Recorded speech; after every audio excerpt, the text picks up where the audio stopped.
যদি BNP shelter না দেয় বাংলাদেশের কোন জেলায় ফ্যাসিস্টদের দোসরদের কারণে আপনারা কিন্তু ঢুকতে পারবেন না। বিএনপি একটা বাংলাদেশের সবচেয়ে বড় দল।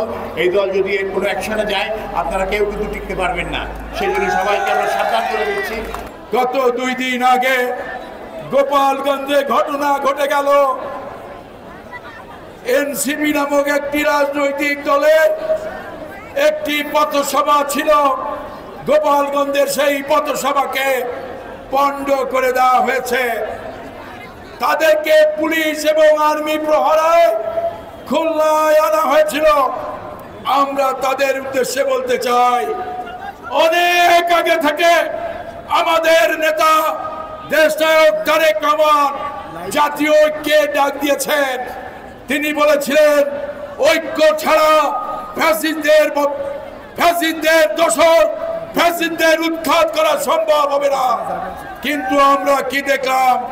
এনসিপি যারা করলেন, যাদের বয়স এখনো 30-এর কোটা পার হয় নাই, তারা শহীদ জিয়া, দেশনেত্রী বেগম খালেদা জিয়া, দেশের আগামী দিনের প্রধানমন্ত্রী তারেক রহমানকে নিয়ে কুরুচিপূর্ণ কথা বলা শুরু করে দিলেন।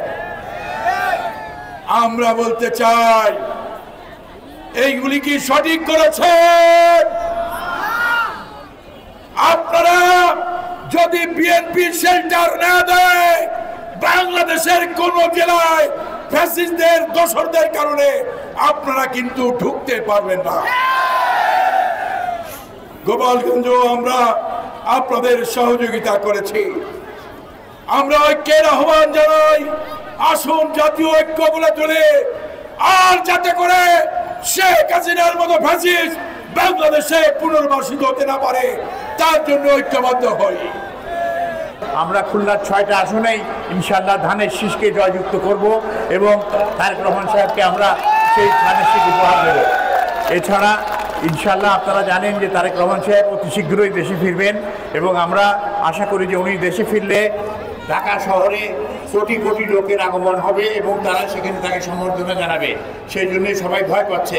এই জন্যে আমরা সবাইকে সাবধান করে দিতে চাই, আপনারা করবেন না। কর্মকাণ্ড করলে এগুলো দেশের জন্য ক্ষতি এবং বিএনপি একটা বাংলাদেশের সবচেয়ে বড় দল। এই দল যদি এর কোনো অ্যাকশনে যায় আপনারা কেউ কিন্তু টিকতে পারবেন না। সেই জন্য সবাইকে আমরা সাবধান করে দিচ্ছি যে আপনারা এতে বিরত থাকেন, আমাদের সাথে কোনো রকম কোনো ঝামেলায় যেন না, আর নির্বাচনকে প্রতিহত করার জন্য চেষ্টা করবেন না।